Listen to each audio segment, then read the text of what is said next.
자, 우리 사과를 다루겠습니다. 죄와의 싸움.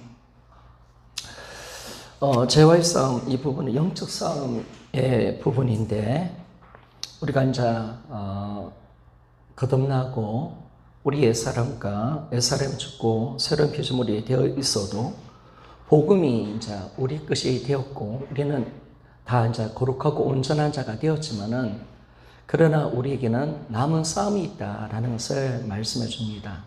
근데 이제 우리가 복음을 잡으면 뭐 다 됐다 하는데 또 싸워야 될 부분이 있고, 이럴 때 우리가 조금 힘들 수가 있습니다. 그러나 이것은 우리가 우리 안에 있는 죄 때문에 이제 싸움이 필요하고, 또 이제 이 땅이 세상이니까, 이 땅이 세상에 어떻게 하든 영적으로 우리를 막는 세력이 있으니까 우리의 노력과 우리 애씀이 필요하다라는 것을 말씀해 줍니다. 물론 이 애씀과 노력이 인간적인 노력이 아니라 복음을 붙드는 거죠. 복음을 붙들고 하나님의 말씀 앞에 굳건하게 서가는 이 싸움이 이제 우리 안에 있다라는 것을 말씀해 줍니다. 그러니까 제가 이제 복음을 잡은 분들과 잡지 못하신 분들을 보면 우리 교회도 좀 그런 것 같아요. 기도하고 성령충만 받자라면 그냥 예전의 신앙으로 돌아가는 거예요. 그냥 복음이 없는 상태로 다시 가버리는 거예요. 그러면 안 되거든요.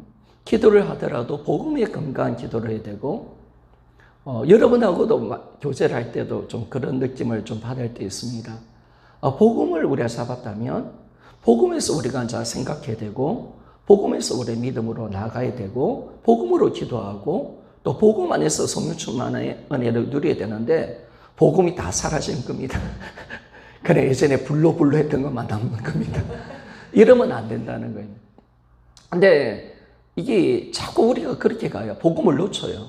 이 복음을 놓치면 안 되는데, 우리가 지금 다 주님이 내 안에 계시고 내가 다 이긴 자인데, 근데 우리가 그런 것들은 주님 주시는 이 영광과 능력과 승리는 생각하지 않고, 야, 난 오늘 이 시간 내가 또 기도해야 되고, 내가 또 이겨야 되고, 이렇게 가는 거예요. 또 율법에 또 눌리는 신앙이 되고, 내 열심, 내 노력이 또 들어가는 신앙으로 들어간다는 거예요. 이렇게 되어지면 이 복음을 잡고 있는 게 아닌 거죠. 안 믿고 있는 거죠. 옛사람 죽었다는데 여전히 내가 나를 죽여달라 하면 안 되잖아요. 그죠? 그러면 안 되는 거예요. 내가 싸우는 게 아니라 복음으로 내가 붙들고 믿음으로 나가야 되는데, 우리는 나를 막 죽이려고 하고, 내가 스스로 죄를 안 지려고 하고, 이렇게 간다면 옛날 신앙이나 뭐 복음을 안 잡을 때나 지금이랑 똑같은 신앙으로 가는 거예요. 그러니까 이게 그렇게 돼요, 여러분. 그러니까 우리가 항상 기억할 것은, 하나님이 우리에게 복음을 주셨는데 복음으로 우리가 모든 신앙생활이 되어야 되고, 또 성령의 모든 역사도 마찬가지고, 성령의 역사가 어떤 역사입니까? 성령 충만 역사가 결국은 이 복음을 잡아내는 역사거든요. 복음과 떨어지는 역사가 아니라는 거예요. 성령의 가장 강력하게 역사하는 부분이 뭘까요? 여러분, 복음만큼 위대한 사건이 있습니까? 예수가 이 땅에 오셔서, 성자 하나님 이 땅에 오셔서 예수님 되셔서 죽고 부활하신 사건만큼 위대한 사건이 있습니까? 그분이 죄와 사망과 모든 사망의 마귀 근세를 이기시고 우리 옛사람 죽여놓으시고 우리를 새로운 피조물로 만들어내신 사건. 야, 이것만큼 대단한 사건이 있습니까? 임재. 이거는요, 우리 인간의 어떤 능력을 초월해버립니다. 이것만큼 대단한 사건은 없는 겁니다. 그럼 우리가 뭘 잡아야 될까요? 내가 불해서 내가 능력받는다. 그 차원이 아니죠. 그 차원이. 성령님은 우리에게 딱 어떻게 가느냐? 하나님의 진리의 말씀으로 통해서 하나님의 예수 그리스도께서 이루어놓으신 사건을 그대로 믿고 받아들일 수 있도록 만들어주는 거예요. 그래서 그렇게 가야 되는 거예요. 근데 이제 이야기하다 보면 복음은 다 사라진 거야. 복음 하나도 안 나. 부활도 없어졌어. 그리고 이제 그냥 내가 승리자로 하나님 만들어내셨고, 나 안에 예수님이 계신다. 이 엄청난 은혜거든요. 영광이고요. 승리잖아요. 주님 우리 아버지가 되시고, 그죠? 이 우리의 주인이시다. 이게 엄청난 건데, 이거는 이제 다 지켜놓고, 이제 내가 어떻게 사느냐, 내 어떤 경험이 어떻냐, 내 환경이 어떻냐, 이렇게 가면 우리가 진흥판으로 들어간다는 겁니다.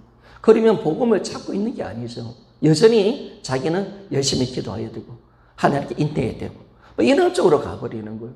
이렇게 가면 안 된다는 거예요, 분명히. 그래서 우리가 항상 복음의 건강한 신앙을 가져야 된다.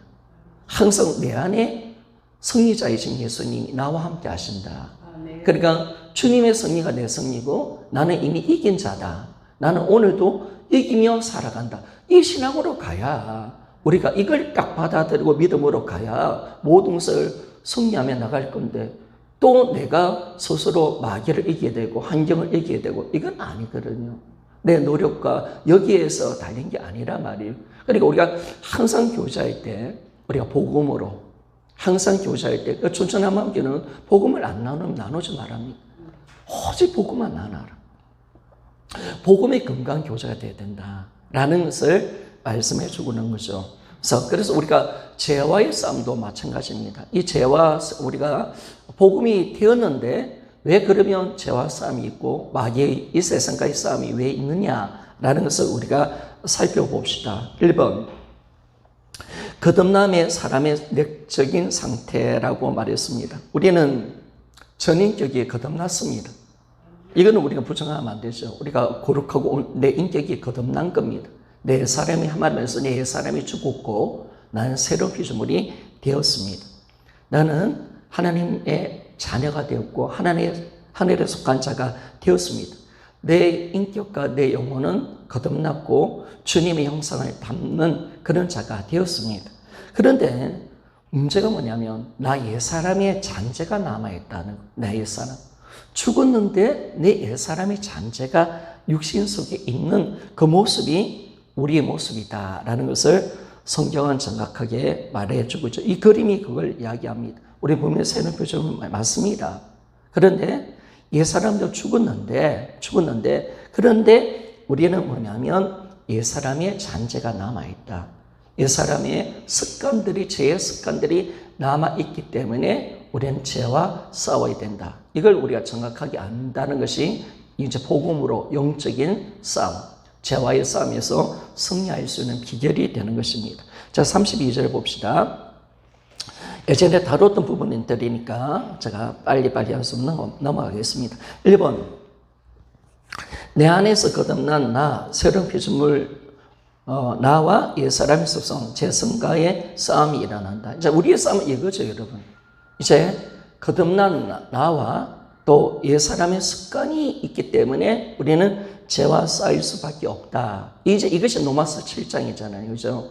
로마서 6장이 뭡니까? 옛사람이 죽음, 새로운 피조물이 되었는데 7장이 뭡니까? 7장이 보니까 육신 속에 있는 이 죄성. 내가 거듭났지만은 내 안에 옛사람의 습성이 있어서 죄성이 있어서 내가 싸우는 그 모습을 이 바울이 지금 로마서 7장을 통해서 풀어내잖아요. 그러면서 이제 8장에 넘어가면 성령으로 사는 삶이 하나님 원하는 삶이다라는 것을 우리에게 보여주고 있는 거죠. 자, 로마서 7장 21절에서 24절 같이 한번 읽어보기를 원합니다. 시작. 그러므로 내가 한 법을 깨달아노니 곧 선을 행하기 원하는 나에게 악이 함께 있는 것이로다. 내 속사람은 하나님 법을 즐거워하되 내 지체 속에서 한 법 다른 법이 내 마음의 법을 싸워 내 지체 속에 있는 죄의 법 아래로 나를 사로잡아 오는 것을 보는도다. 오라 나는 공고한 사람이로다. 이 사망의 몸에서 누가 나를 건져내랴. 아멘. 우리는 분명히 선을 행합니다. 우리 그리스도인들은 죄를 짓는 걸 원하지 않는 자입니다. 여러분 믿습니까? 우리 그리스도인은 나라는 존재는 어떤 존재냐? 하나님의 자녀인 우리는 분명 이런 개념이 있어야 됩니다. 참된 그리스도인이라면 우리는 죄를 싫어할 수밖에 없습니다. 죄를 짓는 것을 원하지 않습니다. 이게 하나님께서 주시는 거룩한 속성입니다. 성품입니다. 그런데 딱 보니까 바울이 뭘 이야기합니까? 선을 행하기 원하는 나에게 악이 있다는 사실을 깨닫게 됩니다. 그런데 딱 보니까 내 속사람, 내 인격은 하나님 법을 즐거워하는데 내 육체 속에 한 다른 어떤 존재의 영향력, 법이랑 영향력인데 영향력을 행사하는 존재가 있다는 사실을 정확하게 본 거죠. 그래서 그 육체 속에 있는 이 재성이 나를 죄를 짓게 만들어 가는구나 라는 것을 말씀해 주고 있습니다. 그래 그리스도인의 진짜 모습은 뭐냐면 죄를 안 짓고 싶은데 뭐예요? 이놈의 재성 때문에 자꾸 내가 죄를 지으면서 괴로운 상태. 나는 죄를 안 짓고 나는 하나님 창조주의 피조물이 맞는데 내 육체 속에 있는 이 죄의 법이 나를 자꾸 죄를 지으니까 이게 힘든 거예요. 오라 나는 공고한 사람이로다. 이런 예칭이 바울에게 있었다는 것을 알 수가 있습니다. 자, 갈라디아서 5장 16절 17절 말씀을 봅시다. 같이 읽어보기를 원합니다. 시작. 내가 이르노니 너희는 성령을 쫓아 행하라. 그리하면 육체의 욕심을 이루지 아니하리라. 육체의 소욕은 성령을 거스리고 성령의 소욕은 육체를 거스리나니 이 둘이 서로 대적하므로 너희 원하는 것을 하지 못하게 하려 함이니라. 아멘. 우리 인격은 성령을 따라 살아가는 삶입니다. 그리고 그리스도인의 삶은 우리가 로마서 8장 말씀처럼 성령을 받은 자고 누가 그리스도인이냐? 성령을 받은 자가 그리스도인이고 성령을 따라가고 성령으로 하나님을 아버지라 부르는 자가 진짜 거듭난 자입니다. 그리고 우리의 진정 참된 모습은 뭐냐면 성령을 소욕을 쫓아서 성령의 인도를 따라서 우리가 선을 행하고 하나님의 뜻을 이루는 것이 그리스도인의 참된 본질입니다. 이게 참된 삶입니다. 그런데 보니까 내 안에 다른 소욕이 있다는 겁니다. 죄성이 있다는 것. 이 소욕이 계속 내가 죄를 짓게 만들고 성령대로 살지 못하도록 방해를 하고 있다는 겁니다. 그래서 서로 이 두 세력이 싸우고 있는 모습이 바로 우리다라는 것을 말씀해 주고 있다는 겁니다. 자, 두 번째, 죄를 짓게 하는 것은 내 속에 남아있는 옛사람의 습성에서 나오는 것이다. 이제 구체적으로 들어가는 겁니다. 그러면 이놈의 죄를 짓게 하는 놈이 어떤 놈이냐? 아니, 옛사람도 죽었는데 나는 분명히 새로운 피조물이 되었단 말이에요. 그런데 또 내가 또 죄를 짓는단 말이에요. 그러니까 이게 헷갈리는 거죠, 여러분. 아니, 옛사람 죽었다 하고 그리고 내가 예수 그리스도 안에서 새로운 피조물이 되었고 나는 거룩하고 온전한 자가 되었다는데 왜 내 안에 죄가 놓을까? 왜 내가 죄를 짓게 되는가? 딱 보니까 이 죄를 짓게 하는 것은 내 속에 남아있는 옛사람의 습성이다라는 것을 정확하게 바울이 알게 된 겁니다. 자, 로마서 7장 17절 18절 같이 한번 읽어보기를 원합니다. 시작. 이제는 이것을 행하는 자가 내가 아니요 내 속에 거하는 자니라. 내에서 곧 내 육신에 선한 것이 거하지 아니하는 줄을 아노니 원함은 내게 있으나 선을 행하는 것은 없노라. 아멘. 분명히 바울은 이 죄를 행하는 것은 내가 아니라고 합니다. 내 본질이 아니라는 거예요. 나의 인격이 아니라는 거예요. 그런데 이 죄성이 보니까 그런데 왜 내가 죄를 짓는가? 내 속에 죄가 거하고 있다. 어디 거하냐 보니까 내 육신 가운데 있다. 그러니까 여러분들이 이제 하나님이 이제 로마서 8장에 보면 우리의 완전한 구원은 어디까지 가느냐? 육신에서 구원받는 겁니다. 그죠? 신령한 몸으로 우리가 우리 영혼의 때를 들어가서 나중에 이제 하나님이 주시는 구원은 육신에서 벗어나서 신령한 몸을 얻는 데까지 하나님의 영원한 구원이죠. 그걸 이제 영화라고 하는데 영화인데 우리는 구원을 이루어가는 과정 속에 우리가 있는 겁니다. 그래서 우리는 아직 육체의 구원을 아직 받지 못했습니다. 그런데 분명히 여기서도 착각하지 않을 것은 그럼 육체의 구원을 안 받았기 때문에 우리는 정인격적 구원을 안 받았나 이렇게 말을 하면 안 되고 이제 우리가 남아있는 부분입니다. 육을 벗어버리면 재성도 사라지는 거죠. 그래서 영적인 사람들이 어떻게 합니까? 늘 육을 죽이잖아요. 그죠? 항상 영적인 거장들을 보면 제가 느끼는 것은 뭐냐면 그리고 여러분들이 요즘 아프다니까 참 영적인 거장대가 아닌 가장 같아요. 육수증 목사님 만드시 최영기 목사님 들어보면 거의 죽음과 삶과 왔다 갔다 아유 그분들은 그냥 생과 죽음 속에 살더라고요.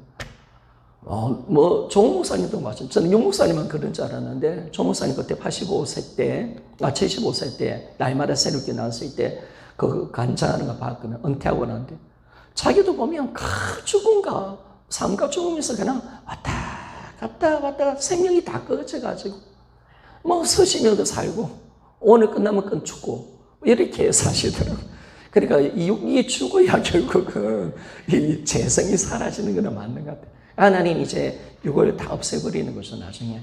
그래서 우리가 영혼에 들어가는 거고, 그리고 하나님은 나중에 신령한 몸으로 우리를 부활시켜 가는 겁니다. 그럴 때 우리 구원은 완전해지는 겁니다. 그죠?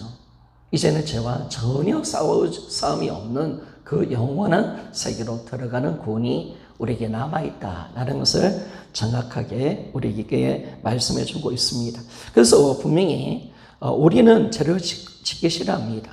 그런데 네 육신에 있는 죄성이 자꾸 죄를 짓게 해서 우리가 죄를 짓게 하는데, 네 육신 속에는 보니까 선을 행하는 것이 없다. 네 육신은 죄악의 습성이 가득 차 있다.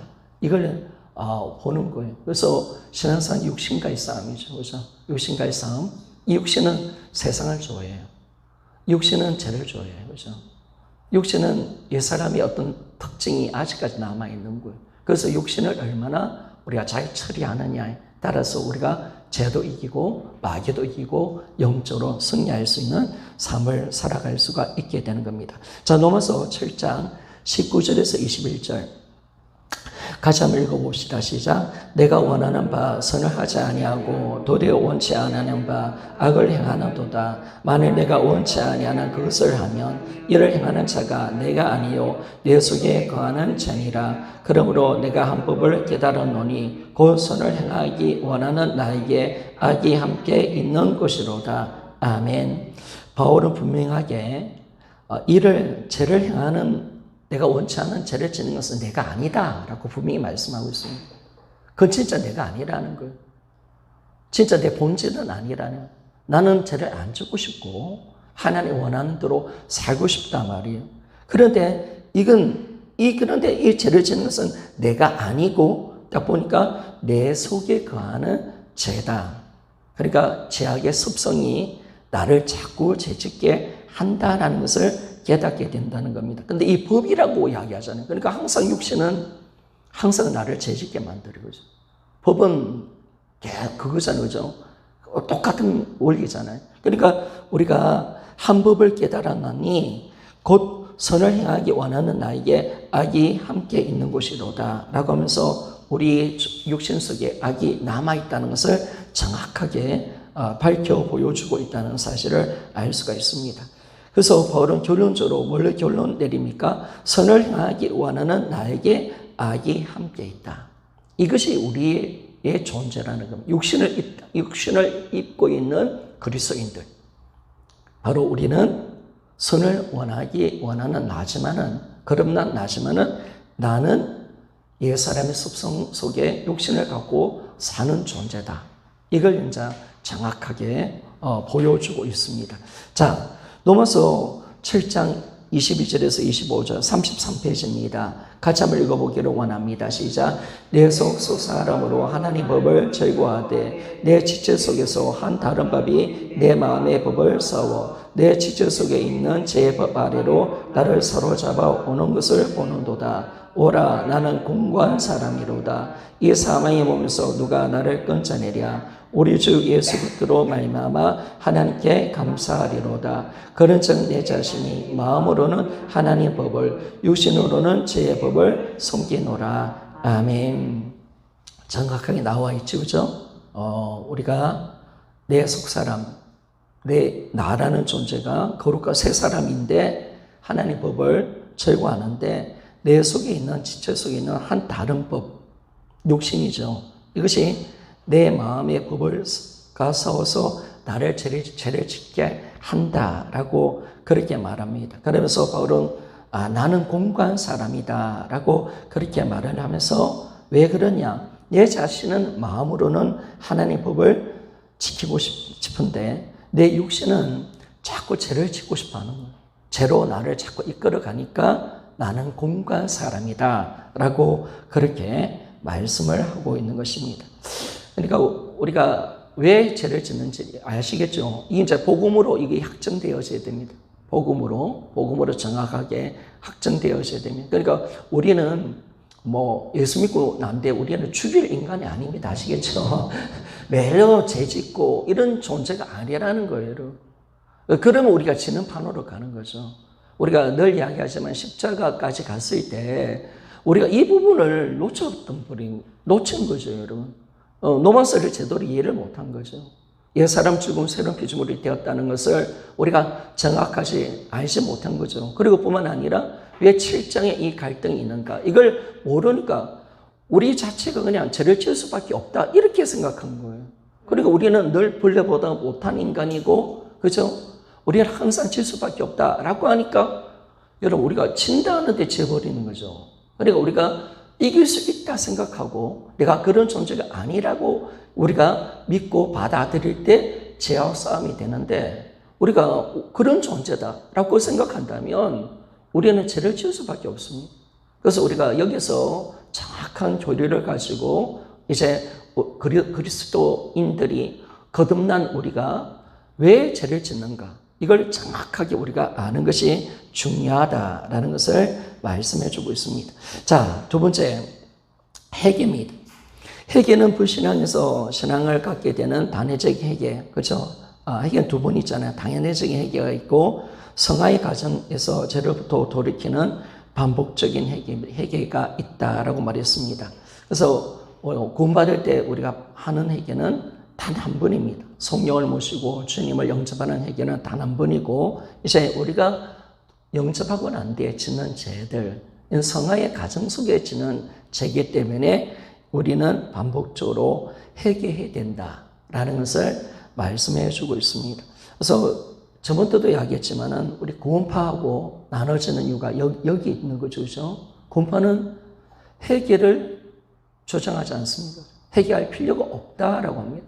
그리고 이 육신은 내가 아니다라고 이야기합니다. 그를 죄를 지는 것은 내가 아니다라고 하기 때문에 그들은 죄를 지어도 나는 죄를 지은 것이 아니다라고 그렇게 말을 하는 거죠. 그러나 분명하게 여러분, 그럼 육신은 내가 아니면 어떻게 됩니까, 여러분? 육신은 또 나잖아요, 그죠? 그러니까 죄의 책임은 나에게 있는 겁니다. 내가 육신 속에 죄가 있어서 결국은 육신의 그 생각을 받아들여 죄를 지는 것은 나이기 때문에 우리는 반드시 회개가 필요하다라는 것을 성경은 분명하게 말씀을 해주고 있습니다. 자, 1번. 우리가 새로운 피조물을 거듭났을지라도 나 전인격에게서 나오는 죄의 책임은 나에게 있다. 그러므로 죄를 지으면 하나님께 회개해야 한다라고 그렇게 분명하게 말씀을 하고 있습니다. 그래서 하나님께서 우리에게 예수의 피를 줄 때 구원받는 피만 준 게 아니라 우리가 성화되는 과정 속에서 회개할 때 필요한 피도 예수님의 보혈인 줄 믿습니까? 예수님의 보혈이 그거예요, 여러분. 예수님의 보혈은 지금도 필요한 거죠. 구원받을 때만 필요한 것이 아니라 내가 이 땅의 삶을 살면서 짓는 이 죄를 하나님께 예수님이 흘리신 그 보혈의 피 앞에 회개할 때 그 피의 은혜를 통해서 우리는 죄사함을 받고 우리는 모든 죄악 가운데서 불의 가운데서 깨끗함을 얻게 되는 것을 알 수가 있습니다. 그러니까 이 보혈은 구원받을 때만 필요한 게 아니라 지금도 우리가 이 피가 필요하다라는 것을 말씀해 줍니다. 자, 요한일서 1장 9절 말씀을 좀 봅시다. 같이 한번 읽어보기를 원합니다. 시작. 만일 우리가 우리 죄를 자백하면 저는 미쁘시고 오류사 우리 죄를 사하시며 모든 불의에서 우리를 깨끗하게 하실 것이요. 아멘. 그래서 우리가 자백하는 겁니다. 자백할 때 그 예수 그리스도의 피가 우리를 죄를 사하실 뿐 아니라 모든 불의에서 우리를 깨끗게 할 것이다 라고 주님은 말씀을 하고 있습니다. 그러니까 하나님은 모든 걸 아신 거죠. 구원받을 때도 예수 피, 그리고 또 죄를 짓는 우리가, 거듭났지만 죄를 짓는 우리가 또 뭐가 필요하냐. 아들의 피가 영원히 필요하구나. 동일하게 필요하구나. 이걸 아셔서 예수님 그리스도의 피로 우리의 죄를 사하시는 것을 알게 되었습니다. 자, 두 번째,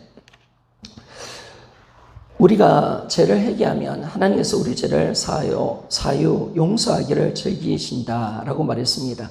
자, 시편 86편 5절 말씀입니다. 같이 한번 읽어보기를 원합니다. 시작. 주는 선하사 사유하기를 즐겨하시며 주께 부르짖는 자에게 인자함이 구하심이니이다. 아멘. 그래서 우리가 은혜로 구원받고 은혜로 우리가 살아가고 있는 겁니다. 오늘도 그 피의 은혜를 통해서 내가 죄사함을 받게 되어지고 하나님 앞에 거룩함으로 우리가 나아갈 수 있는 그 은혜가 주님의 피의 은혜 속에 있다는 사실을 말씀해 줍니다. 그러니까 보혈은 구원의 능력뿐만 아니라 지금도 우리에게 필요한 보배는 피고요, 영원히 우리에게 필요한 그 은혜 피라는 사실을 정확하게 말씀해 줍니다. 자, 세 번째, 우리 세 번째만 하고 좀 맞춰볼까요? 제 삶에서 승리할 수 있는 비결 했는데, 아까도 이야기했지만은, 여러분, 우리가 죄와 싸울 때, 만약에 복음으로 들어간다면, 이걸 노천만이도 이런 이야기를 했던데, 복음을 진짜 안다면, 우리는 많은 노력과 많은 예수님이 사실은 안 해도 될 겁니다. 복음을 너무 모르니까 우리의 노력이 너무 많이 들어가는 거예요. 우리 많은 기도가 사실은 우리가 보세요. 예수는 죽여달라. 죽었는데. 그런 기도를 우리가 너무 많이 하고 있다는 거예요. 우리를 거룩하게 해달라. 우리 이미 거룩해졌는데. 그런 기도를 우리가 너무 많이 하고 있단 말이에요. 우리를 죄 가운데서, 우리가 죄 가운데서 이길 수 있도록 도와달라. 여러분, 그런 기도를 할 필요가 사실은 없는 거죠, 여러분. 우리가 하나님의 도우심이 필요하지만은, 우리가 이 복음을 알면 인간적인 노력과 힘이 많이 빠지게 됩니다. 근데 모르니까 더 많은 기도가 필요하고, 더 많은 예수님이 필요하다는 거예요. 근데 복음을 안다는 것이 너무 중요하다라는 것을 말씀해 줍니다. 그러면 여러분들이 죄와의 싸움에서 우리가 어떻게 승리할 수 있느냐라고 할 수 있을 때, 우리가 먼저 갈 것은요, 먼저 우리가 죄와 싸울 때 항상 우리가 강조해야 될 부분들은 뭐냐? 복음으로 나가는 겁니다. 나의 옛사람을 죽음을 확정하는 겁니다. 확신하는 겁니다. 그러니까 여러분들이 날마다 복음을 붙들고 이 복음 앞에 서는 것이 죄와 싸움에서 승리한 비결인 줄 믿습니까? 이겁니다, 여러분. 그리고 우리가 늘 복음을 외치고 복음을 붙드는 이유가 뭐냐면, 이게 되어지면 죄와 싸움에 승리할 수가 있으니까, 저절로 되어지니까, 우리의 노력 안 해도 되니까, 하나님이 이루어놓으신 이 복음의 은혜를 우리가 붙들며 나가면 우리가 되는데, 그런데 우리가 그걸 제껴놓고 우리가 싸우려 하니까, 우리가 노력해서 뭔가 하려 하니까 많은 금식과 많은 시간과 많은 노력이 필요한, 어쩌면 복음을 모르기 때문에 너무나 많은 기도가 필요한지 모르겠어요. 그런데 복음을 아는 자는 그 주님이 이루는 이 기도, 하나님의 은혜 속에서 살기 때문에 쓸데없는 기도를 안 한단 말이에요. 근데 복음을 모르니까 우리가 희한한 기도, 우리 노력, 우리 애씀의 그 기도가 너무 많이 들어간단 말이에요. 우리 보통 다 그렇잖아요. 그죠? 다 그런 기도를 하고 있단 말이에요. 어쩌면 하나님이 우리가 1시간 기도 중에서, 야, 니는 복음을 안다면 니 10분만 기도하고도 됐긴데 50분은 나가리야. 이럴 수 있단 말이에요. 그래, 우리가 정확하게 가야 된다. 우리의 노력이 사실 작아질 수 있단 말이에요. 그게 이제 우리 하나님 진리가 주는 자유인데, 이걸 누리며 살아가는 겁니다. 그러니까 우리가 항상 죄와 싸움에서 뭘로 가야 되느냐? 복음으로 가는 겁니다. 그러니까 마귀는 항상 뭘로 가느냐? 복음을 가리는 겁니다. 그러니까 내가 날마다 선명하게 복음을 잡는 것입니다. 이게 내가 영적인 싸움에서 승리하는 비결입니다. 그러니까 여러분들이 막 죄와 싸워야지, 민감해야지, 깨 있어야지. 여러분 어떻게 그렇게 삽니까? 그럴 수 없는 거죠, 여러분. 자유가 없는 거잖아요. 내가 앞에 죄 안 지어야지. 얼마나 힘들겠습니까? 근데 우리가 정확하게 복음으로 나아갈 때 복음을 선명하게 내가 발견하고 주님이 이뤄놓으신 일을 내가 발견하고 나 옛사람이 죽었다 이 사실만 확정되어져도 우리는 죄 가운데서 승리할 수 있는 점 있습니까? 이게 놀라운 거죠. 그리고 우리는 뭐냐면 내 노력을 내려놔야 합니다. 먼저 내가 하려 하는 노력을 우리는 항상 뭐냐면 어려움이 생기면 기도 먼저 해야 된다. 기도. 항상 모든 기도입니다. 야, 기도야, 기도. 여러분, 기도가 먼저가 아니라 여러분, 주님 이루어놓으신 복음이 먼저입니다. 우리가 믿음이 내 노력이 아니잖아요. 여러분, 어떻게 옛날 어르신들처럼 막 비나이다. 그런 신앙으로 가면 안 되잖아요. 우리가 정확하게 복음을 알면 우리가 하나님의 말씀을 붙들면 우리가 이길 수 있는데 이긴 자가 되는데 우리의 노력을 우리가 동원하니까 그냥 내려놓는 거죠. 우리 열심 어쩌면 우리 열심 이것이 우리 신앙에 가장 방해가 되어지고 우리 의가 가장 방해가 되는 것 같아요. 그리고 이렇게 가면 결국은 내가 자랑됩니다. 내가 율법으로 가고 내 의로 간다면 항상 그 사람은 내가 금식 많이 했는데 내가 노력해서 죄를 이겼는데 내가 이렇게 해서 내가 이런 성공했는데 항상 자기를 드러냅니다. 예수를 자랑하지 않습니다. 그러나 복음으로 가는 사람은 내가 한 것이 없거든요. 나는 인정하고 받아들이는 것밖에 없거든요. 그렇기 때문에 우리는 예수를 자랑하는 겁니다. 그 속에서 진짜한 자유와 은혜를 누리며 살아가는데 복음을 모르니까 우리가 자꾸 우리 자신들이 잘못된 모습으로 가는 겁니다. 그래서 여러분들이 힘을 빼야 됩니다. 여러분의 힘들을 빼야 되고 내 노력을 내려놔야 된다라는 것을 말씀해 주고 있고 우리가 영적인 삶에서 가장 필요한 것은 뭐냐? 기도가 문제가 아니라 복음 앞에 서가는 겁니다. 날마다 선명하게 복음을 잡는 겁니다. 그래서 마귀는 복음을 가리는 겁니다, 여러분. 복음을 가리는 겁니다. 아까도 제가 이야기했죠. 아무리 복음의 영광을 이야기해도 복음은 이야기 안 해요. 그러면 내 삶이 어렵다, 힘들다, 야, 나는 더 노력해야 된다. 이렇게 가버리는 거예요. 복음이 없는 삶을 살면 안 된다는 거예요.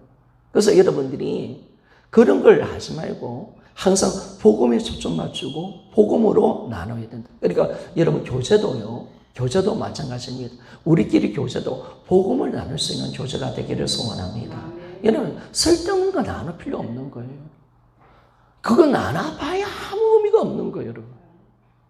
아무 의미가 없는 거예요. 복음의 은혜를 속에서 서로 위로받고 힘을 얻어야지. 주님 이루는 것을 붙들어야지. 여러분 각각 상처 힘든 거 아무리 나눠봐도 그건 세상입니다. 그는 의미가 없는 겁니다. 그래서 우리가 먼저 해야 할 것은 뭐냐면 옛사람이 죽었다. 이걸 확신하는 겁니다. 그러니까 오늘 주님은 네가 죄와 싸우기에 앞서서 복음으로 가라. 네 옛사람이 죽었다는 것을 알면 너는 죄에 대해서 반응하지 않을 거다. 너는 죄를 짓지 않게 될 것이다. 라고 그렇게 말씀합니다. 그래서 여러분 내가 진짜 옛사람, 내가 죄 짓는 옛사람이 죽었고 내가 서른 피조물이라는 사실을 아는 사람은요. 죄와 상관하지 않습니다. 나는 죄를 이기는 삶을 살게 되어지는 겁니다. 자, 그러면 죄와의 싸움에서 승리할 수 있는 비결은 먼저는 옛사람의 죽음을 확신하라.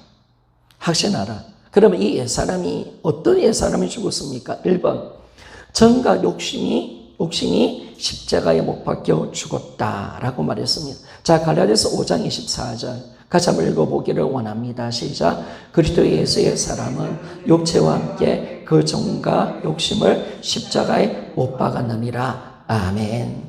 그죠? 우리는 예수님이 함께 십자가 죽을 때 우리 육신과 육체와 그리고 그 종욕과 욕심 이 모든 죄성이 죽었다라고 분명하게 말씀합니다. 죽었음을 인정하라고 그렇게 말씀을 하고 있는 거죠. 그래서 우리가 나의 옛사람 죽었다. 어떤 옛사람? 정과 욕심이 십자가 못 박혔다라는 것을 우리가 아는 겁니다. 두 번째, 세상에 대해서 죽었다라고 말씀하고 있습니다. 갈라디아서 6장 14절 말씀입니다. 같이 한번 읽어봅시다. 그러나 내게는 우리 주 예수 그리스도의 십자가 외에 결코 자랑할 것이 없으니 그리스도로 말미암아 세상이 나를 대하여 십자가에 못 박히고 내가 또한 세상에 대하여 그러하니라. 아멘. 우리 서로 못 박았습니다. 세상이 나를 못 박았고 나도 세상을 못 박았다라고 그렇게 말을 하고 있습니다. 우리는 세상에 대해서 죽은 자입니다. 세상의 가치관으로 사는 자가 아닙니다. 세상의 느낌으로 사는 자가 아닙니다. 우리는 세상에 지배받지 않습니다. 우리는 하늘에 속한 자입니다. 난 하나님 말씀에 반응하는 자입니다. 이걸 우리가 정확하게 아는 거죠. 그러니까 마귀가 우리를 제재있게 할 때 이걸 속이는 거예요. 마치 내 것처럼, 그리고 내 느낌처럼 내 감정을 붙들고 세상의 가치관이 들어와서 내가 죄를 짓도록 만들어 간다는 거예요. 그러니까 철저히 세상 것이 들어오지 않도록 내가 죽었다는 이 사실을 아는 것이 너무 중요한 겁니다. 그러니까 하나님이 이 재성과 이 세상을 이길 수 있는 방법을 뭘로 선택하셨느냐 하냐면 이 재성을 가지고 죄를 짓는 나, 그리고 세상을 사랑하는 나를 죽여주신 줄 믿습니까? 이게 죽여버린 겁니다. 그러니까 우리가 승리가 여기 있는 거예요, 여러분. 세상을 이길 수 있는 힘이 이런 나를 죽여버렸다는 거예요, 여러분. 그러니까 옛사람의 죽음이 우리의 영적인 신앙생활의 승리가 되는 것입니다. 이게 하나님 놀랍게 하신 거죠. 놀랍게. 이 죄를 짓는 나를 죽여버렸고 세상을 사랑하고 세상을 따르고 세상 가치관으로 살았고 세상 욕심 따라 살고 세상의 어떤 종류로 살고 보이는 것을 따라 살았던 이 옛사람을 죽여버렸다라고 말하고, 나는 이제는 그런 존재가 아니라는 걸 우리가 아는 거, 이게 복음이고 이게 능력인 거죠, 여러분. 하나님은 나를 세상을 이길 수 있도록 만들어 주신 것은 나를 예수 그리스도와 함께 십자가에 못 박을 때 나는 세상에 대해서 죽은 자로 만들어 주신 줄 믿습니까? 하나님, 이게 진리니까. 하나님 그렇게 해놓으신 거예요, 이거. 내가 할 수 있는 게 아니죠. 하나님 일방적으로 해놓으신 거죠, 일방적으로. 이건 내가 어떻게 세상에 죽습니까? 근데 하나님이 죽여버린 거예요, 이걸. 하나님의 능력으로. 예수 안에 넣어서 함께 죽여놓은 거예요. 그래서 우리는 세상 끝난 존재죠. 세상은 더 이상 우리한테 영향력을 줄 수 없는 겁니다. 세상 우리를 이끌어갈 수 없습니다.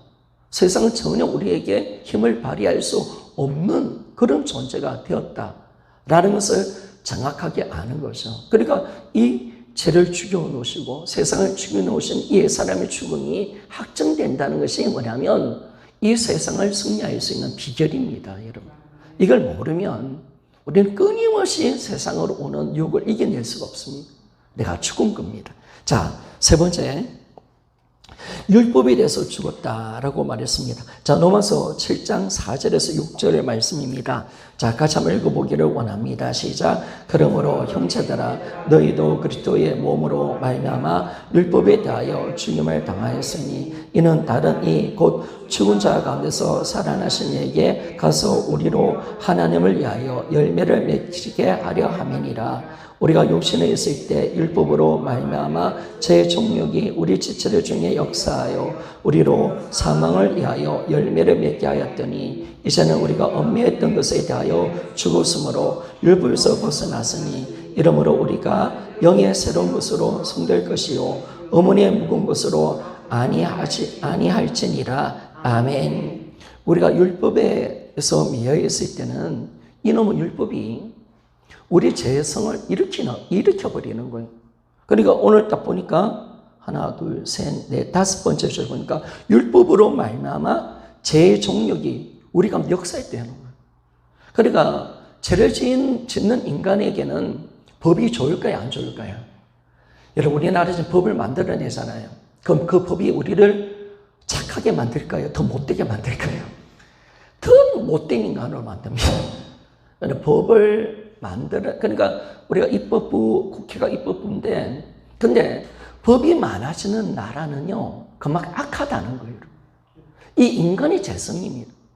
인간은 법을 만들어내면 만들어낼수록, 법을 안 지켜야지, 착하게 살아야지. 절대로 그런 존재 아닙니다.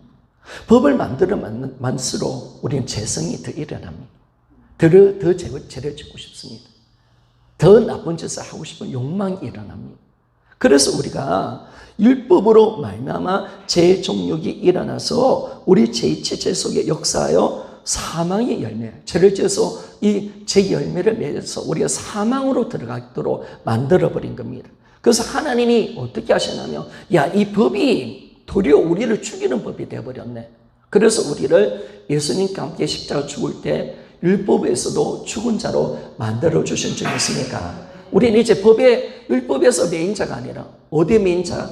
예수님께 성령의 법에 메인자가 되는 줄 믿습니까? 여러분, 그러니까 율법은, 그러니까 여러분 보세요. 바리새인들이 율법을 지켰잖아요. 그럼 그들이 착한 사람이 되었습니까? 그럼 착했으면 예수님 오셨으면 영접하고 그래야 되는데 다 악한 존재가 되었잖아요. 이 율법이 그렇게 만들어낸 겁니다. 율법이 우리를 항상 죄악 가운데 빠지도록 만들어버린 거예요. 그래서 하나님은 율법을 이제 율법에서 끝난 삶을 살도록, 율법을 폐기시키면 안 되잖아요. 그러나 율법에서 끝난 삶을 살도록 만들어버린 거예요. 그래서 이제는 뭐냐면 예수님께 우리를 인도하고 이제 뭘 영향받게 하냐면 성령의 생명의 법으로서 우리가 영향받도록 만들어서 하나님의 말씀을 지키도록 만들어주신 줄 믿습니까? 그러니까 우리는 율법으로 가면 사망으로 갑니다. 죄를 지어서 사망으로 갑니다. 그러나 성령의 법으로 가면 우리는 뭐냐면 생명으로 가는 겁니다. 아멘, 맞습니까? 성령의 법을 쫓아 성령의 인도를 받는 삶은 죄를 지고 싶지 않단 말이에요. 성령 끊임없이 우리 죄성을 죽여버립니다. 우리 그리고 아름다운 열매를 맺습니다. 그러니까 여러분 율법에 매이면 저도 그럴 것 같아요. 기도 안 하고 그냥 성령의 은혜 없이 그냥 하나님 말씀만 지킨다. 교회에서 가장 무슨 인간들이 아마 그런 인간 같아요. 자기 노력으로 막 법을 지키는 사람, 이 사람은 굉장히 무서운 사람이 되거든요. 정죄 판단, 재성으로 가득 차 있는 사람이 되어버린다는 겁니다. 그런 존재가 되어버렸다는 거예요. 왜? 죄를 지은 인간은 법은 우리를 죽이는 법이 되어버린 거예요. 그러니까 지금도 마찬가지예요. 여러분 지금 얼마나 많은 법을 만들어냅니까? 그 법을 또 이용하고 있어요. 또 이용하고. 여러분 우리가 이번에 교통치서 법을 만들면 저도 그 법을 보면 그러면 나도 이렇게 피해가면 되겠다. 여러분 법은 그런 거예요. 법은 재성을 갖고 있는 거 아니에요. 법은 내가 교통치서 이렇게 새로운 법을 딱 만들었을 때 이제 우회전 갈 때도 무조건 스톱하고 가야 된다. 안 가면 벌점이다. 이렇게 하는데 여러분 그러면 내가 그러면 안 가야지 이렇게 생각합니까? 그럼 자연스럽게 나는 이제 안 해야지 이런 마음이 일어난 게 아니라 내 생각에서는 이걸 어떻게 피해갈까? 이거 어떻게 또 이거 이용해볼까? 이렇게 또 생각이 든단 말이에요. 죄를 지은 인간의 마음은 그렇습니다. 그래서 율법은 결국은 율법은 폐기될 수 없으니까 하나님이 율법은 선한 법인이잖아요. 선한 것이 악하게 됐으니까 하나님은 율법을 폐할 수 없고 하나님의 말씀을 어떻게 하나님 스스로 없앨 수 있습니까? 율법 속에 매이는 죄인을 죽인 거죠. 그죠? 그래서 우리를 예수께 인도했고 이제는 뭐냐면 율법에 매이지 않고 성령의 법에 매여서 하나님의 말씀을 지켜낼 수 있는 자로 만들어내신 줄 믿습니까? 그래야 우리가 죄성이 없는 거예요. 아시겠죠? 왜 주님이 율법 가운데 우리를 죽여놓으신지를 알아야 돼요. 결코 율법을 붙드는 자, 율법의 의를 잡는 자는요, 결국 정죄 판단으로 들어갑니다. 죄악으로 가득 채워져 있습니다. 그렇게 빠져들어갈 수밖에 없고, 결국 율법을 잡으면 우리는 성령으로 갈 수 없습니다. 결국 우리가 딱 보니까 왜 율법이 죽어야 되느냐? 우리 두 번째 줄 보십시오. 율법에 대하여 죽임을 당했으니 이는 다르니 곧 죽은 자 가운데서 살아나신 이에게 가서 우리로 하나님을 위하여 열매를 맺히게 하려 함이니라. 율법에서 죽어야 우리는 예수님께 갈 수가 있습니다. 그러니까 율법을 붙드는 자는 예수가 필요 없는 거죠. 필요 없는 겁니다. 그래서 유대인들이 왜 예수를 안 믿습니까? 버렸습니까? 율법의 의를 붙드는 겁니다. 그러니까 로마서 10장에 보니까 이들이 왜 예수를 죽였는가? 왜 예수를 믿는데 실패했는가? 그들이 율법을 지키려고 했기 때문에 그렇다. 율법이 어릴 붙들었기 때문에 예수님께 안 나갔다라고 이야기하잖아요. 근데 우리가 율법에서 죽었으니까 우리는 예수님께 나가서 이제 성령으로 영원한 생명의 열매를 얻게 된 자가 되었다라고 그렇게 말을 하고 있습니다. 자, 네 번째. 그래서 여러분들이 뭐예요? 하나님 법을 지킬 때 어떻게 지켜야 된다고요? 내 노력, 내가 아닙니다. 예수 그리스도를 통해서 성령의 법으로 하나님의 말씀을 지켜내기를 소원합니다. 이렇게 안 가면 우리가 죽는 겁니다, 여러분. 우리는 결국 망하는 자가 된다는 겁니다. 우리 반드시 하나님 법은 폐기될 수 없지만은 내가 율법을 지켜서 의를 이루려고 하는 게 아니라 율법에서 죽은 자로서 예수 그리스도와 성령의 은혜를 통해서 하나님의 법을 지켜내는 자로 만들어내는 겁니다. 그래서 로마서 8장 2절에 보니까 우리는 이미 죄와 사망의 법에서 해방되어 그리스도 안에 있는 생명의 성령의 법에서 살고 있다라고 분명하게 말씀하고 있죠. 이 부분이 굉장히 중요한 부분이잖아요. 성령의 법이라는 장영철 목사님이 이 부분을 많이 풀어내셨던데 여러분 우리가 어디에 있는지를 정확하게 아는 겁니다. 자, 네 번째, 죄에 대하여 되어서 죽었다라고 말했습니다. 자, 로마서 6장 11절입니다. 같이 한번 읽어봅시다. 시작. 이와 같이 너희도 너희 자신을 죄에 대하여는 죽은 자요 그리스도 예수 안에서 하나님에 대하여는 산 자로 여길지니어다. 아멘. 분명히 하나님이 이 죄지는 나를 죽였습니다. 그래서 우리가 날마다 신앙생활을 하기 위해서는 죄와 싸우기 위해서는 뭐냐면 나의 옛사람의 죽었음을 우리 확증하는 겁니다. 날마다 확신하는 겁니다. 항상 내 옛사람이 죽었다. 내 죄 짓고 세상을 사랑했던 나. 율법에서 나는 죽었다. 그리고 죄지는 나는 죽었다는 것을 항상 여러분들이 확정되어질 때 이게 선명하게 드러날 때 내가 이 옛사람이 죽었다는 이것이 확정되어지고 선명히 드러날 때 우리는 죄에 대해서 싸워서 승리할 수가 있습니다. 죄를 짓지 않는 존재로 우리가 들어가게 되는 것입니다. 그러니까 복음이 선명하면 선명할수록 여러분 우리가 복음이 선명하면 선명할수록 이 복음은 결국은 뭘로 선명되어지느냐? 제가 보니까 부활로 선명하게 되어집니다. 부활은 여러분 강력하게 부활을 믿고 선포하고 부활의 건강한 복음을 선포할 때 우리가 이 복음이 선명해집니다. 복음이 선명해지면 선명해질수록 죄를 지키기 힘들어집니다. 죄와 상관없는 삶을 삽니다. 그러니까 우리는 철저하게 복음에 매여야 됩니다. 그러니까 내가 죄를 지키겠다 스스로 아니라 복음이 가려지지 않도록 하나님께서 이루어놓으신 이 복음의 영광의 자리, 우리가 십자가와 부활의 그 영광으로 들어가는 겁니다. 아, 내가 누군가, 십자가가 어떤 십자가인가, 이걸 정확하게 알면서 내 옛사람이 죽었다. 이 사실 하나를 우리가 아는 순간 우리의 죄의 영향력에서 벗어날 수가 있고 우리는 죄를 안 지을 수가 있는 겁니다. 절대로 제가 우리를 욕구 못합니다. 내가 죽었기 때문에 그렇습니다. 하나님 끝내버렸습니다. 하나님 끝내버렸습니다. 그래서 우리가 이 놀라운 삶을 살도록 우리에게 말씀해 줍니다. 그러니까 여러분들이 성도들을 다룰 때 어떻게 다뤄야 됩니까? 내 옛사람이 죽었다는 걸 확정해 주도록 만들어줘야 됩니다. 예수 그리스도를 믿는 사람들은 나의 옛사람, 당신의 옛사람은 죽었습니다. 이걸 계속 확정해 주는 것이 이게 바른 길입니다. 끊임없이 그걸 가르쳐 주고 그리고 우리 또한 이것을 선명하게 잡는 겁니다. 잡을 때 이게 복음이 우리를 만들어내는 거죠. 복음이. 내가 하는 거 아닙니다. 복음이 이루어놓은 사실이 나를 죄를 짓지 않도록 만들어버리는 이 놀라운 역사가 일어나는 것을 알게 되었습니다. 저번에도 제가 이야기를 했던 것 같은데 옛사람 죽음에 대해서는 오천만이가 참 잘 정상적 그리스도인의 생활에서 오천만이 이야기가 참 은혜가 되는데요. 그런 부분들을 책들을 읽어보면 도움이 될 겁니다. 나름대로 복음 찾는 데 있어서 오천만이가 미국에 갔을 때 어떤 미국자 가정을 갔어요. 가정하는데 어떤 남자인데 집사님이신데 자기 감정이 조절이 안 되는 거예요. 자기 마누라가 막 이렇게 미워지고 근데 막 어떻게 하든 마누라를 사랑하고 이 분노하는 나를 이기고 싶은데 그래서 금식도 많이 합니다. 죄를 안 지려고 경건 생활을 엄청나게 합니다. 근데 오천만이가 왔을 때 상담을 합니다. 야, 내가 이 죄를 안 지고 싶은데 어떻게 하든 내가 이 안 지고 싶은데 내가 어떻게 해야 됩니까? 당신은 영적인 대가인데 나에게 죄를 이길 수 있는 방법을 좀 가르쳐 달라라고 물어보죠. 그럴 때 오천만이가 딱 그렇게 이야기합니다. 당신은 죄를 안 짓는 데 있어서 노력할 것이 아무것도 없습니다. 다 이게 들어가요.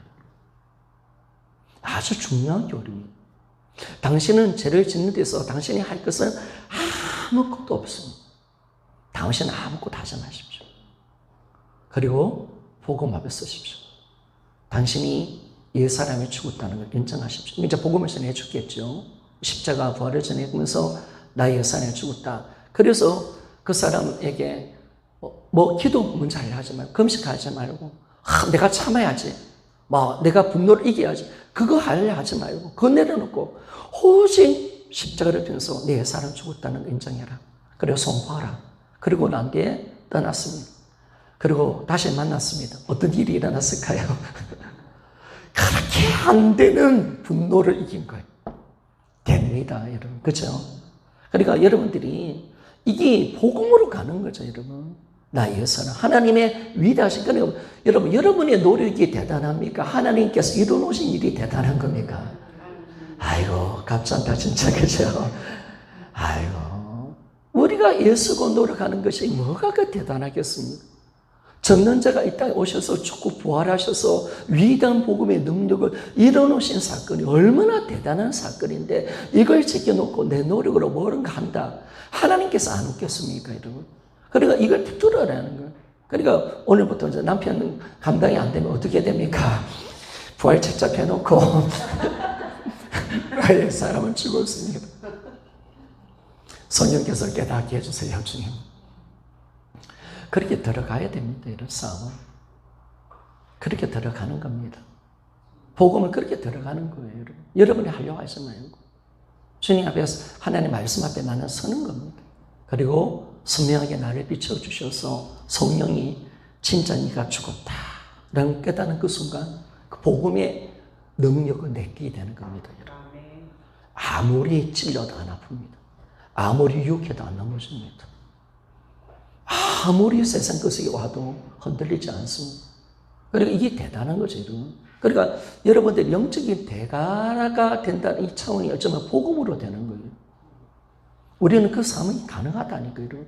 그런데 우리가 지금까지 뭐냐면 한번 저를 참아보고 저도 우리 마누라 한번 넘어서 보려고 하면 야, 이 마누라 때문에 복귀가 참 힘든데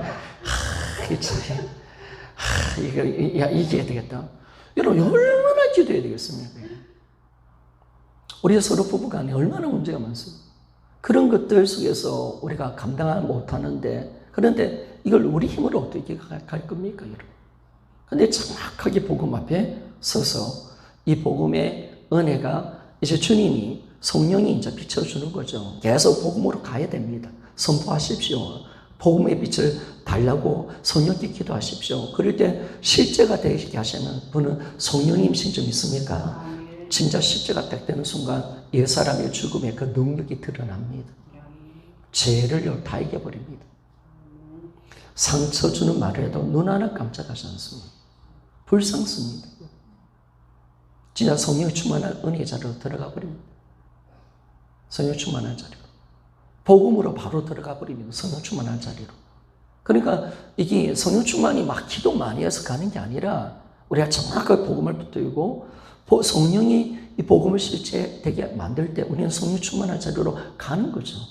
그 신앙의 능력, 성령 충만 받으면 다 되거든요, 여러분. 사실 다 되잖아요. 여러분 받아봤잖아요. 성령 충만 받으니까 뭐 인정상 어떤 사정 다 이겨가고 내 육신도 이기고 남이 나한테 욕해도 불쌍히 여기지고 그죠? 내 남편이 불쌍해지고 그죠?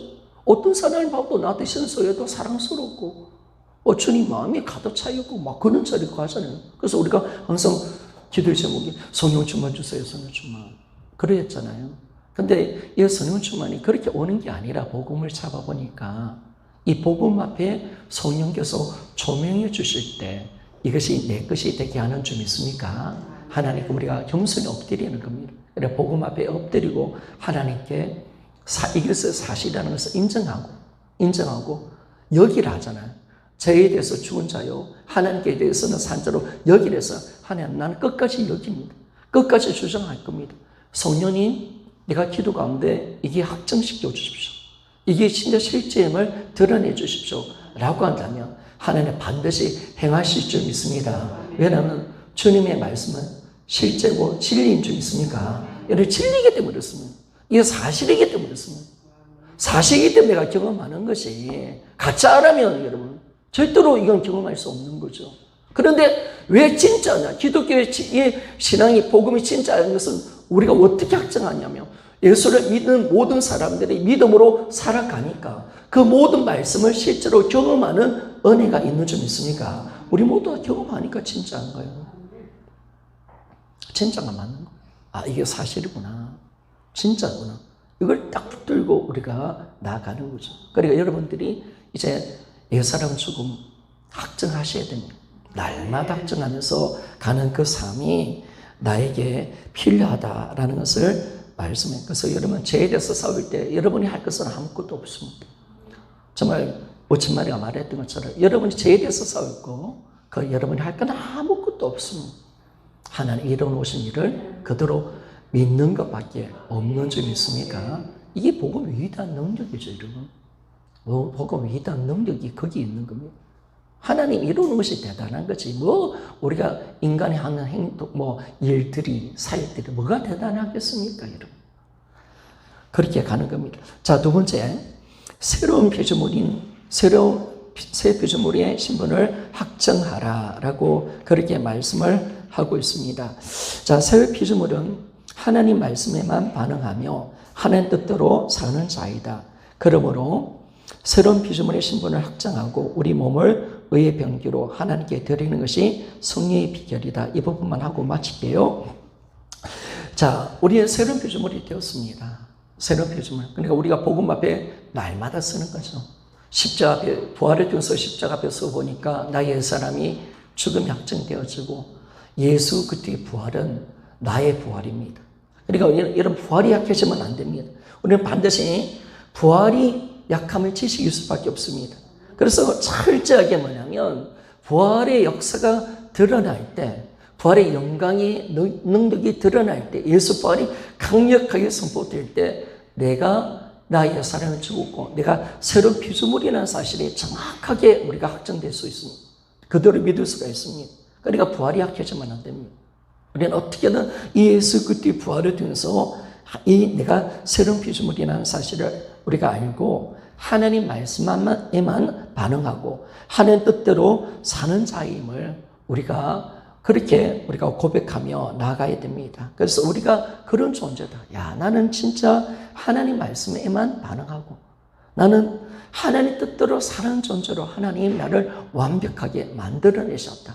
나라는 존재인식, 그걸 정확하게 아는 것이 너무 중요하다라고 말씀을 하고 있습니다. 그래서 여러분들이 이걸 확정해야 됩니다. 옛사람의 죽음도 확정되어야 되지만은 새로운 피조물이 부활을 통해서 날마다 확정되어지고 성령으로 이것이 우리 것이 되어야 됩니다. 그리고 우리 몸을 의의 병기로 하나님께 드리는 것이 성령의 비결이다. 그러니까 하나님은 우리에게 뭘 말씀하고 있냐면 너희들이 우리가 옛사람 죽음 이 정도가 아니라 이제는 너희들이 예전에는 우리가 죄 가운데 나를 던졌잖아요. 이제는 적극적으로 의를 행하는 데 있어서 너 자신을 드리라는 거예요. 죄를 싸운 데 있어서는 공격이 중요하다는 거예요. 여러분 우리 축구 같은 게 보면 최고의 수비는 공격이다 라고 하잖아요. 공격을 하면 수비는 저절로 되는 겁니다. 그런 것처럼 하나님의 일에 열심을 내고 하나님 일에 너 자신을 드리라. 우리가 죄 짓는데 너 자신을 던지지 말고 하나님의 거룩한 일에 여러분 우리 자신을 던져가는 겁니다. 그래서 성도들은요 가만히 놔놓으면 죄 짓습니다. 그렇죠? 제가 항상 그렇게 이야기합니다. 아니 당신들 주일날 오후에 안 들리면 매일 들어가서 TV 보고 자빠자고 매일 육신에 뭐 만족을 살지 않냐. 그러면 짓는 건 죄밖에 더 짓냐. 그걸 차라리 예배 드리고, 하나님 나라에서 예수고, 신경 쓰면, 아니, 제재 기회가 없지 않냐. 이거죠, 여러분. 그러니까 지금 한국교회가 잘못된 길로 가는 거예요, 여러분.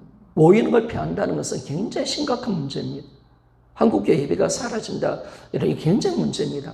지금 대교회도 중심으로 오예배 다 없애버렸습니다. 그러면 그 사람, 내 친구들도 다 큰 교회 다니는데 다 가보니까 전부 다 죄짓고 있는 거예요, 여러분. 다방에 들어가고 커피숍에 들어가고요. 먹고 처먹는데 난리를 치고요. 또 그것만 또 괜찮다. 서로 정죄하고 비판하고 쓸데없는 소리하고 세상 이야기랑 짓거리 쌓고 여러분 다 육신의 종류로 살잖아요, 여러분. 그러니까 하나님의 법에 순종할 수 없고 하나님의 원수가 되어버리는 사람이 되어버리는 거예요. 제재의 기회를 주면 안 됩니다. 그래서 제가 봤을 때 수용로 교회 정필도 목사님은 성도들을 볶아대야 돼. 가발이 두만한테 무조건 불러서 돌려야 돼.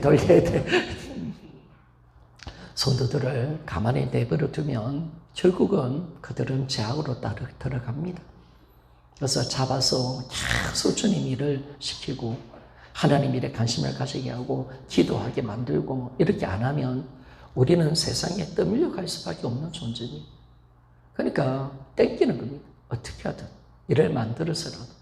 그것이 뭐 율법으로 가는 게 아니라 그들을 지켜내는 방법이 그겁니다. 왜? 먼저 죄를 지을 기회를 주지는 않는 겁니다. 마음을 그쪽으로 만들어버리는 거죠. 근데 지금 한국교회가 예배를 안 드니까 전부 다 죄를 다 짓습니다.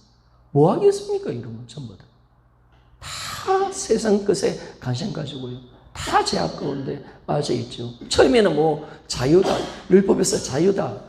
말은 좋습니다. 지금 율법에서 자유다. 야, 우리는 자유롭게 항상 하는 거야. 예수 안에서 자유로운 거야. 말은 좋습니다. 그러면 전부 다 죄악으로 다 들어갑니다. 자, 우리는 그런 길을 줘서는 안 됩니다.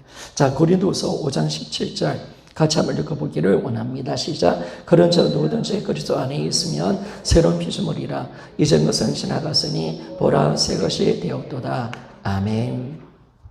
날마다 내 옛사람을 조금 확정하고 새로운 피조물임을 우리가 확정하며 살아가야 합니다. 자, 로마서 6장 11절에서 13절 말씀을 좀 봅시다. 같이 한번 읽어보기를 원합니다. 시작. 이와 같이 너희도 너희 자신을 죄에 대하여 죽은 자요 그리스도 예수 안에서 하나님께 대하여 산 자로 여길지어다. 그러므로 너희는 죄로 너희 죽을 몸에 왕노를 하지 못하게 하여 몸의 사욕을 송전치 말고 또한 너희 지체를 불의의 병기로 죄에 들이지 말고 오직 너희 자신을 죽은 자 가운데서 다시 산 자같이 하나님께 드리며 너희 지체를 의의 병기로 하나님께 드리라. 아멘. 세 번째 줄에 보니까 여길지어다. 여기고 드리라. 그죠? 정말 우리가 나 옛사람이 죽었다는 것을 알고 또 여기고 드리라. 세 단어가 동사가 정말 중요한데 로마서 6장을 푸는 데 있어서 중요한데 우리가 여기는 겁니다. 끝까지 여기고 복음으로 나가고 더 나아가서는 드리는 삶. 이 삶이 필요하다는 것을 알게 되어집니다. 그래서 우리가 옛사람 죽음 그거 아는 거 그리고 새로운 피조물이라는 사실을 정확하게 내가 알 때 나는 이건 죄뿐만 아니라 세상과 마귀와의 싸움에서도 승리할 수가 있는 겁니다. 우리가 반드시 영적인 전투는 이것으로 하는 겁니다. 내가 누군지를 모르는 사람은 백전백패합니다. 마귀한테. 절대로 영적으로 승리할 수 없습니다. 그러나 내가 누군지를 알고 내가 어떤 존재인 것을 정확하게 아는 사람은 죄도 이깁니다. 어떤 유혹도 이기며 승리할 수가 있게 되는 것입니다. 그래서 우리가 복음으로 날마다 하는데 그러니까 저도 보니까요. 제가 요즘 우리 사모가 좀 저 서기를 좀 비판할 때 어떻게 좀 비판하냐. 목사님 요즘 부활이 좀 약해지신 것 같아요. 복음이 선명하지 않아요. 이렇게 사랑을 좀 많이 풀어내다 보니까 뭔가 좀 더 이렇게 보충하고 이런 것들을 풀어내려니까 이 복음이 부활이 좀 약해지는 것 같아요. 근데 예전에는 보니까 그런 것 같아요. 부활이 강해질 때는 옛사람이 죽은 이게 너무나도 강력하더라고요. 그러니까 죄를 이겨요. 새로운 피조물이라는 사실 앞에서 내가 거룩한 삶이 저절로 되어졌는데 이게 막 이제 약해지니까 자꾸 지식이 되는 거예요. 죄도 함부로 짓는 것도 있고, 와, 이게 이제 서서히 제가 복음이 가려진다는 느낌을 제가 받더라고요. 또 보니까 저도 마찬가지, 성도들도 보니까 또 마찬가지예요. 목사가 그렇게 가니까 성도도 그렇게 가는 거예요. 그래서 요즘 사랑 보니까 하나님 우리 사랑하셔. 아멘. 우리가 어떤 모습이라 주님 사랑하셔. 아멘. 이런 거는 좋은데. 이 복음의 영광을 우리가 지금 잃어버리고 있지 않은가. 그래서 제가 좀 긴장을 좀 합니다. 이 부활로 다시 가야 되겠구나.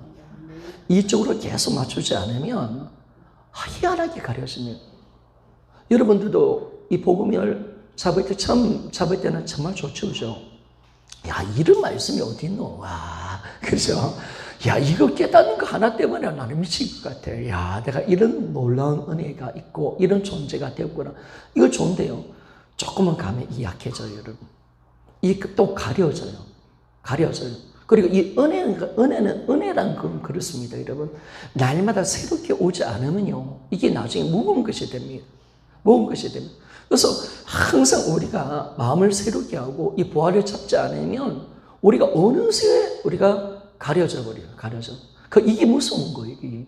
그래서 어쩌면 이것이 가장 무서웠기 때문에 춘천한마음교회 김선우 목사님이 가장 강력하게 했던 것이 뭐냐? 반복이었습니다. 끝까지 반복하는 겁니다. 그러니까 여러분 반복하십시오. 아시겠죠? 여러분이 부활책자 읽는 거 정말 좋은 겁니다. 이걸 끊임없이 반복하는 겁니다. 이게 은혜가 되는 차원이 아닙니다. 여러분, 우리가 이 복음을 은혜롭게 전한다. 여러분, 이런 거 필요 없습니다. 아시겠죠? 복음은 선명하게 전하는 겁니다. 아시겠죠? 우리가 복음을 전하는 이유가, 오늘 목사님 설교 참 은혜 받았습니다. 라고 한다면 우리가 잘못 전한 겁니다. 그 김선우 목사님은 자기 자신이 설교를 어떻게 했다. 나는 오늘 강단에 섰을 때 나는 부활의 정인으로 나는 강단했습니다. 나는 복음을 선명하게 나는 만들기 위해 썼습니다. 이렇게 이야기합니다. 자기는 은혜를 끼친다는 생각을 하나도 안 한답니다. 오직 주님의 복음의 그 영광만 드러내는, 사실만 드러내는, 여기에 집중한다는 거예요. 근데 목회자의 가장 약점이 뭐냐면 설교를 은혜롭게 하고 싶은 마음이, 뭔가 색다른 설교를 하고 싶은 마음이 이 마귀가 있어요. 주는 게 있어요, 이거. 그죠? 여기 다 넘어가는 거예요. 근데 우리가 정확하게 이 복음을 반복해야 되고, 어떻게든 선명하게 잡아야 되고, 이게 중요한데, 그래야 내가 사는 겁니다. 하나님께서 이루어놓으신 이 복음을 선명하게, 여러분, 우리가 반복하는 것이 그래서 중요한 거고요. 그래서 우리가 낮은 자의 마음으로 이 복음을 듣지 아니하면 우리가 언젠가는 가려져 버립니다. 이 위대한 하나님의 복음의 역사가 마귀가 우리를 가만히 안 놔놓습니다. 우리가 예전에 그 은혜스러운 말씀의 감격이 사라져 버립니다. 그런데 어떻게 제가 김선우 목사님 보면 어떻게 저 30년 동안 부활만 전해가지고 저렇게 뜨겁게 복음을 전할까? 야, 제가 다시 한번 놀라는 거예요. 저도 이제 6년째, 7년째 지났는데 부활이 좀 시들해지거든요. 이게 다른 게 들어오고 이 다른 주제가 들어오니까 좀 약해지는 부분이 있는데, 이거 다시 돌아가야 되겠다, 이제. 그래서 어쩌면 제가 유튜브를 하는 게 저한테 약점일 수 있어요. 그래서 다음에 유튜브를 내놔야 되겠다 생각도 어쩌면 합니다. 왜냐면 유튜브를 하니까 꼭 색다른 거, 뭔가 좀 은혜를 끼쳐야 되겠다. 이런 생각하니까 반복하면 올릴 필요도 없잖아. 이런 게 들어오니까, 사모가, 목사님, 유튜브 하좀 합시다. 이러다 큰일 납니다.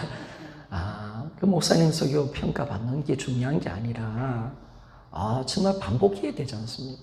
그 목사님 반복하는 걸 힘들어 하는데, 그거 하면 안 되지 않습니까? 반복만 하십시오. 이렇게 이야기를 하더라고요. 설교를 잘하는 거. 근데 저는 요즘 나름대로 설교를 잘 푼다 하는데, 우리 사모는 지금 성도들 은혜를 많이 받아요. 근데 우리 사모는 목사님 부활이 안전해지니까 설교가 은혜가 하나도 안 돼요. 완전 저는 성령으로 전한다 하고 성도들은 속이 어려워되고 감정 막 터지고 이러는데 우리 사모는 목사님 뭔가 아니에요.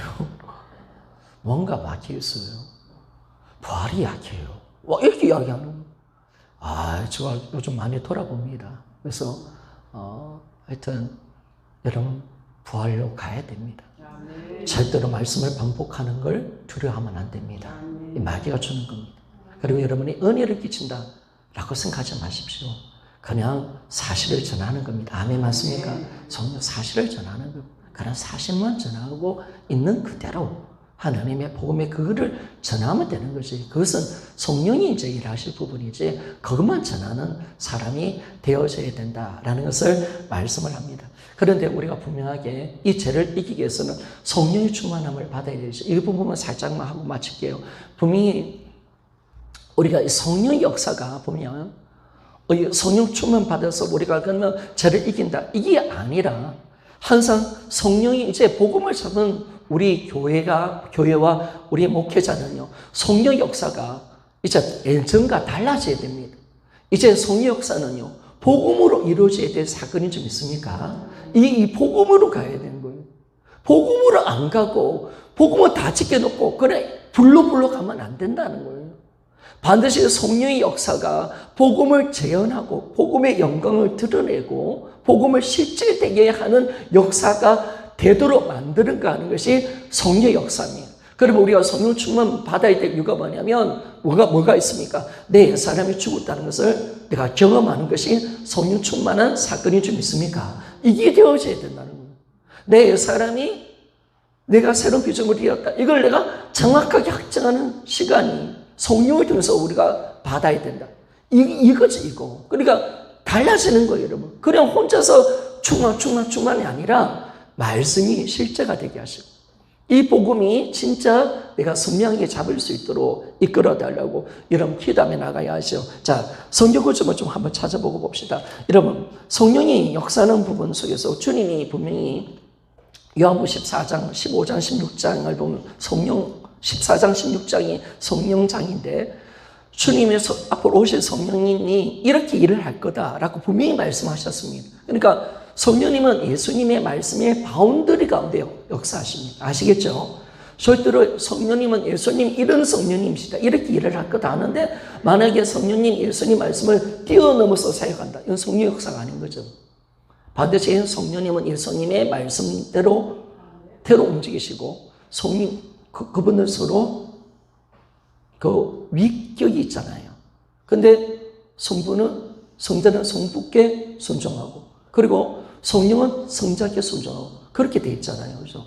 자발적 순종. 그렇기 때문에 절대로 이 두 분이 갈라지지 않습니다. 반드시 순종으로 들어갑니다.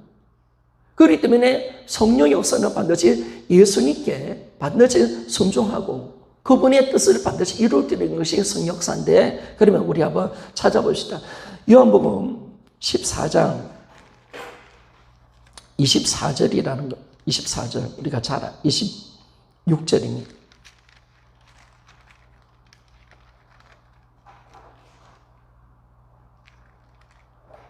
자, 26절 같이 한번 읽어보기를 원합니다. 시작. 보혜사 곧 아버지께서 내 이름으로 보내실 성령 그가 너에게 모든 것을 가르치고 내가 너에게 말한 모든 것을 생각나게 하리라. 아멘. 여러분 우리 성령님의 역사가 어디에 있느냐를 정확하게 아는 거죠. 불로 하는 게 아닙니다. 여러분. 은사와 능력 그 차원이 먼저가 아니라는 거예요. 분명히 주님의 말씀을 뭐냐면 가르치고 생각나게 하신다는 거예요. 말씀을 우리가 깨닫고 알게 하는 그 영역이 바로 성령 역사다라는 것을 말씀해 줍니다. 그리고 요한복음 16장을 봅시다. 16장 13절 14절 이것만 보고 마치겠습니다. 자, 같이 한번 읽어봅시다. 그러나 진리의 성령이 오시면 그가 너희를 모든 진리 가운데로 인도하시리니 그가 스스로 말하지 않고 오직 들은 것을 말하며 장래의 일을 너에게 알리시리라. 그가 내 영광을 나타내리니 내 것을 가지고 너에게 알리겠습니다. 아멘. 자, 주님이 진리의 성령이 오시면 우리를 진리 가운데 이끌어간대요. 복음으로 이끌어가네. 하나님의 말씀을 이루는 이 복음의 진리가 너로 이끌어가는데, 그리고 이 들은 것을 그분이 스스로 들은 것을 말하고 전에 이를 말하는데, 그가 내 영광을 나타내리라. 그러니까 성령님은 성자가 성부를 영화롭게 하듯이 우리 성령이 역사는 성자를 영화롭게 하는 사역입니다. 성자의 역사를, 성자를 높이고 성자께서 이루신 구원의 사역, 복음의 사역을 드러내게 하시는 분이 성령 하나님이십니다.